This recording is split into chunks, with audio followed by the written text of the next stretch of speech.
तो वहीं प्रदेश सरकार के 1 साल पूरे होने पर राज्य मंत्री प्रतिमा बागरी ने माई शारदा धाम पद यात्रा की शुरुआत की है, जिसका आज पद यात्रा का दूसरा दिन है।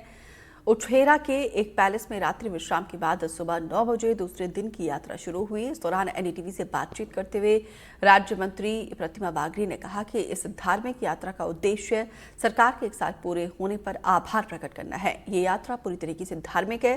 मां शारदा के धाम पहुंचकर अर्जी लगाएंगे कि हमारे जिले, प्रदेश और देश की जनता पर अपना आशीर्वाद बनाए रखे। सरकार जनता के हित में इसी प्रकार अच्छे काम करे।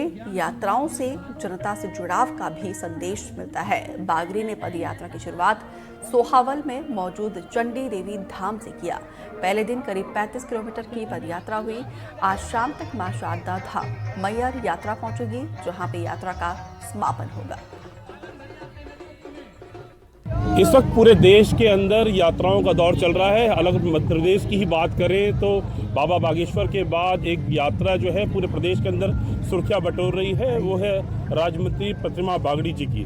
प्रतिमा जी, पूरे देश के अंदर यात्राओं का दौर है, आप ये यात्रा कर रही हैं और ये यात्रा इसलिए और भी सुर्खियों में है कि कोई भी राजनीतिक व्यक्ति जब कोई चुनावी वर्ष नहीं है और बिना किसी चुनावी सीजन की यात्रा निकाल रहा है, क्या उद्देश्य के साथ निकाल रही है? देखिए, ये तो हमारी आस्था और निष्ठा और हमारी ईश्वर के प्रति भक्ति का है और सरकार के 1 वर्ष पूर्ण भी हो गए, तो इस उपलक्ष्य में भी कह सकते हैं कि यह यात्रा निकाली जा रही है। जैसा कि आपने कहा कि कभी राजनीतिक व्यक्ति को इस तरह की धार्मिक यात्रा नहीं निकालते हुए देखा गया है, लेकिन यही जो मानसिकता है लोगों की बदलने का, और आप देख सकते हैं जिस तरह का हुजूम हम सबके साथ चल रहा है, तो ऐसा नहीं है। धार्मिक हर जनप्रतिनिधि होता है, लेकिन यात्राओं के माध्यम से कभी उसका व्याख्यान नहीं किया, और यह यात्रा धार्मिक यात्रा सरकार के 1 वर्ष पूर्ण होने के उपलक्ष्य में हमने निकाली है और बहुत ही सफलतम यात्रा रही। जगह जगह प्रथम दिवस हमने 35 किलोमीटर का सफ़र